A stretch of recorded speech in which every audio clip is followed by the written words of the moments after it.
मैं घर से थोड़ी ही दूर गया था कि अचानक हल्के हल्के बादल घंघूर घटा में तब्दील हो गए और फिर यकायक मूसलाधार बारिश शुरू हो गई और मैं इतनी तेजी से बरसने लगा कि मुझे सामने से सिवाय मूसलाधार बारिश के कुछ भी दिखाई न देने लगा।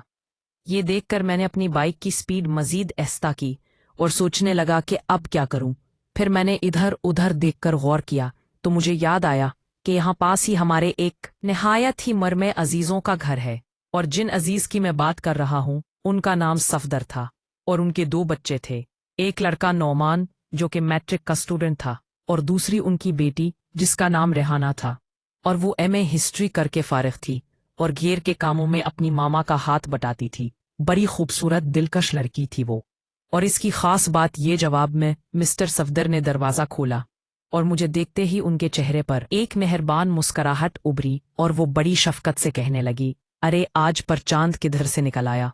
फिर जैसे ही उनकी नज़र मेरे भीगे बदन पर पड़ी तो वो एकदम चौंक गई और बोली, ओह बेटा, तुम तो बुरी तरह से भीग गए हो, जल्दी से अंदर आओ जाओ। और खुद एक तरफ हो गईं। जैसे ही मैं अंदर दाखिल हुआ तो उन्होंने फौरन ही अपनी बेटी रेहाना को आवाज़ दी, रेहाना इधर आओ। और फिर उन्होंने वहीं से दोबारा आवाज़ लगाई और कहने लगी, बेटा जल्दी से भाई को कपड़े ले आओ। और फिर मुझसे बोली, ऐसा करो कि पहले तुम कपड़े तब्दील कर लो, इतने में मैं तुम्हारे लिए चाय लेकर आती हूँ। इसी दौरान रेहाना भी कमरे में दाखिल हो गई और मुझे देखकर बोली, ओहो भाई, आप तो बुरी तरह से भीग चुके हैं। फिर बोली, अब ऐसा करो कि बाथरूम में भाई का नाइट पजामा टंगा है, वो पहन ले और ये कपड़े आप मुझे दें कि मैं उनको इस्त्री करके सिखा देती हूँ। रेहाना की बात सुनकर मैं जल्दी से वॉशरूम में घुस गया और उसके भाई का नाइट पजामा शर्ट पहना और अपने गीले कपड़े लेकर बाहर आ गया। रेहाना कमरे के बाहर मेरा इंतजार कर रही थी। जैसे ही वॉशरूम से बाहर आया और उसकी नजरें मुझ पर पड़ी, पहले तो वो ठिठक गई और फिर वो बड़े जोर से हंसने लगी। फिर अचानक पता नहीं उसे क्या याद आया कि एकदम से उसका चेहरा लाल हो गया। मैं हैरानी से उसे तिक्के जा रहा था। हो गया है कि पता नहीं इस लड़की को क्या हो गया। पता अभी मैं इसी शशो पिंच में था कि उसने अपना मुंह दूसरी तरफ किया और अपने हाथ से मेरे नीचे की तरफ इशारा किया। और अब जो मैंने उसकी डायरेक्शन में अपने नीचे की तरफ देखा तो मैंने देखा कि मेरा पहना हुआ पजामा नीचे से सारा फटा हुआ था। ये देखकर मैं फौरन ही वॉशरूम में घुस गया और रेहाना को कहा कि मेहरबानी करके मुझे नौमान का कोई दूसरा पजामा ला दो। उसने मेरी बात सुनी और बोली, ओके, अब अंदर ही रहना, मैं ले करती हूँ। और फिर कुछ देर बाद उसने वॉशरूम के दरवाजे पर दस्तक दी। मैंने दरवाज़ा खोलकर सर बाहर निकाला और उसने जल्दी से अपना हाथ आगे बढ़ाया और बिना कुछ कहे नामानी का एक और पजामा मुझे था कर चलने लगी। तो पीछे से मैंने आवाज़ देकर शरारत भरे लहजे में पूछा कि ये तो ठीक है ना। मेरी बात सुनकर उसने मुड़कर मेरी तरफ देखा और मुस्कुराकर बोली, जी ये ठीक है। और फिर बाहर भाग गई। मैंने जल्दी से पजामा तब्दील किया और बाहर अगर देखा तो मेज सफ्तर खड़ी थी। मुझे देखते ही कहने लगी, बेटा चाय तैयार है, तुम चाय पी लो। इतने मेरे रेहाना तुम्हारे कपड़ों को सिखा कर ले आती है। मैं कुर्सी पर बैठ गया और चाय पीने लगा और उसके साथ साथ मिसेस संदर के साथ हल्की फुल्की गपशप भी लगाता रहा। उसी दौरान रेहाना भी मेरे कपड़ों को सिखा कर ले आई थी और मेरे सामने कपड़े रखकर वो भी बैठ गई और हमारी गपशप में शामिल हो गई। बातों बातों में अचानक मिसेस सफ्तर ने अपने सर पर हाथ मारा और बोली, ए लो, मैं तो भूल ही गई थी कि मैंने हांडी चोले पर रखी हुई है। और फिर उठते हुए बोली, मैं चलूं कि कहीं ऐसा ना हो कि मेरी हांडी जल गई हो। और फिर वो तकरीबन भागती हुई किचन की तरफ चली गई। जैसे ही आंटी किचन में गई तो रेहाना ने अपनी गोद में पड़े हुए राय कपड़े उठाए और मेरी मेर तरफ बढ़ाते हुए बोली, भाई कपड़े पहन ले। उसने मेरी बात सुनी लेकिन उसका जवाब गोल कर गई, हाँ अलबत्ता मेरे हाथ में कपड़े। पकड़ाते हुए उसने अपने लंबे लंबे नाखून बड़ी जोर से मुझे चबू दिए। पड़े तब्दील करके मैं बाहर आया और आंटी का शुक्रिया अदा किया। इतनी देर में बारिश भी थम चुकी थी। चुनाचे मैं अफसा गया।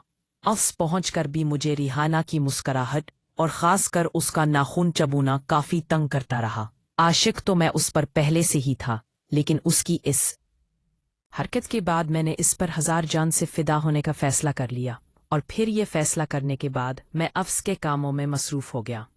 चाय के वक्फे के दौरान जब मुझे एक दोस्त को फ़ोन करने की हाजत पेश आई तो मैंने जेब में हाथ मारा तो मोबाइल काफ़ी देर ढूंढने के बाद भी जब ना मिला तो मुझे याद आया कि कहीं वो रेहाना के घर ही ना रह गया हो।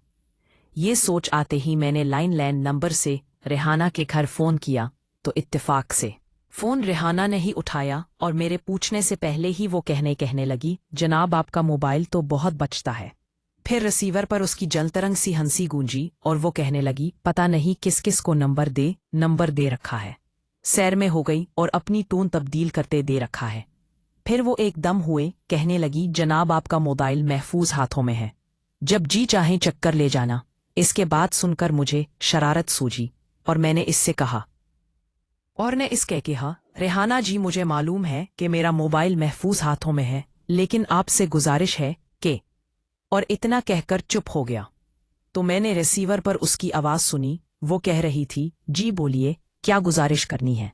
तो मैंने कहा, वो जी गुजारिश ये करनी थी कि मोबाइल का पासवर्ड बता रहा हूँ। मैंने उसे पासवर्ड बता दिया और फ़ोन बंद कर दिया।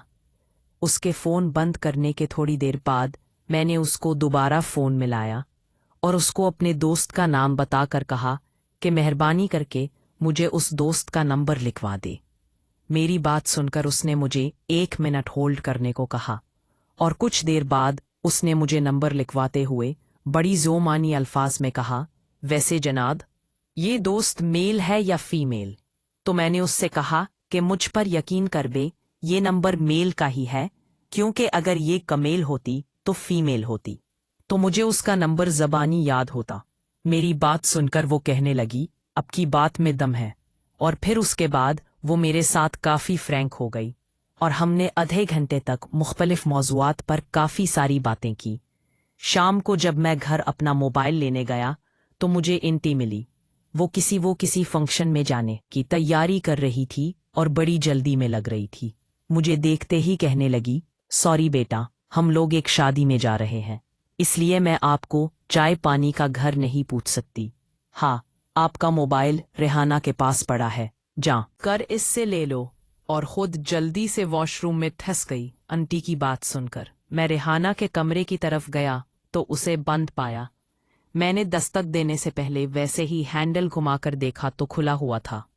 उनके घर आने के साथ मेरी बेतकल्लुफ़ी तो पहले से ही थी, लेकिन आज दोपहर की बातचीत के बाद खुसूसन रेहाना के तकाफ साथ मेरी बेतकल्लुफ़ी बढ़ गई थी। इसलिए मैंने दरवाज़ा खोला, मौला और बेबाहर तड़क अंदर दाखिल हो गया।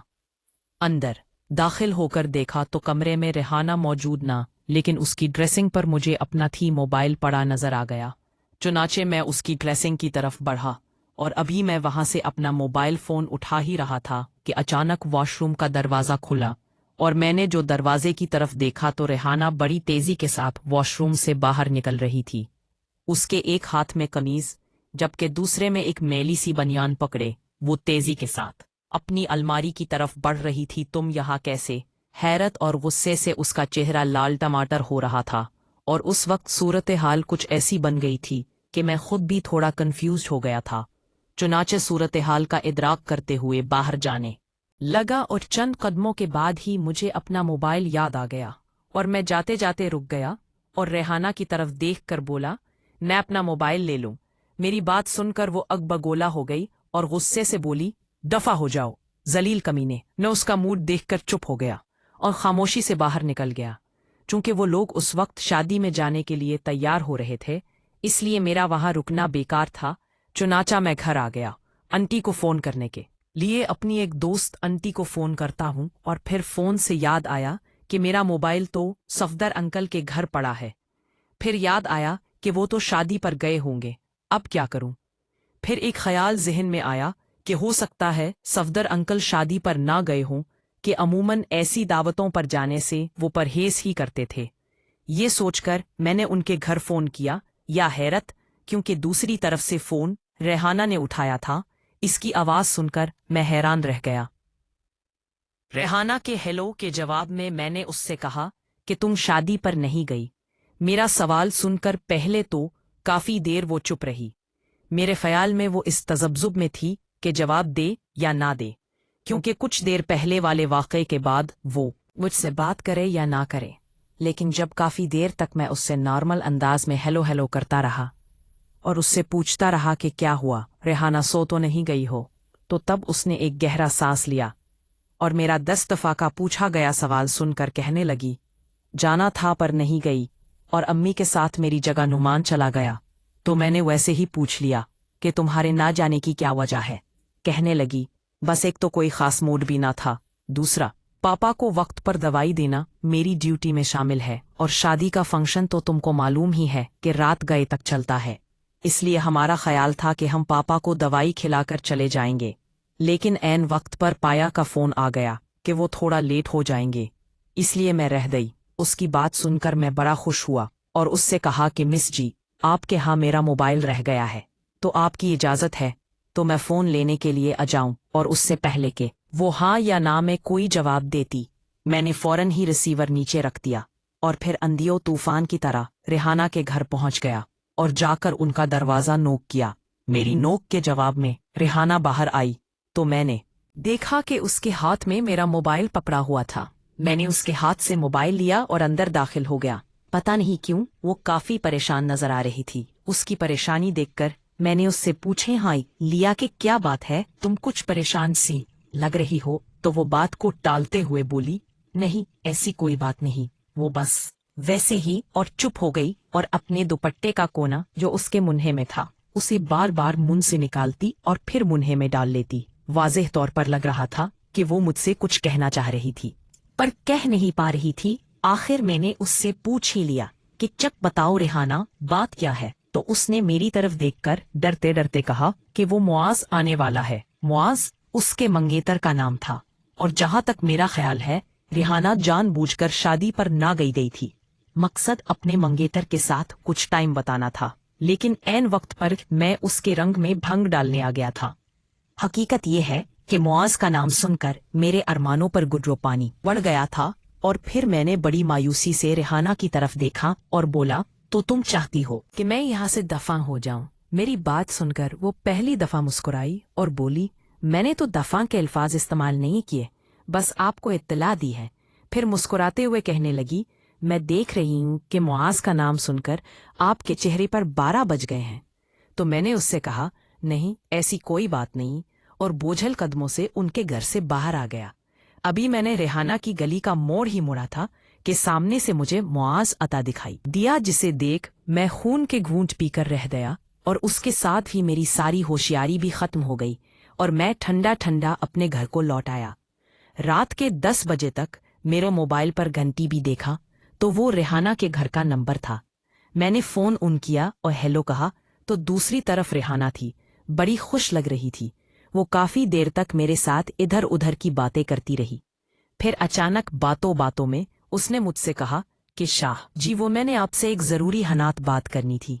तो मैंने उससे कहा, हुक्म करो सरकार।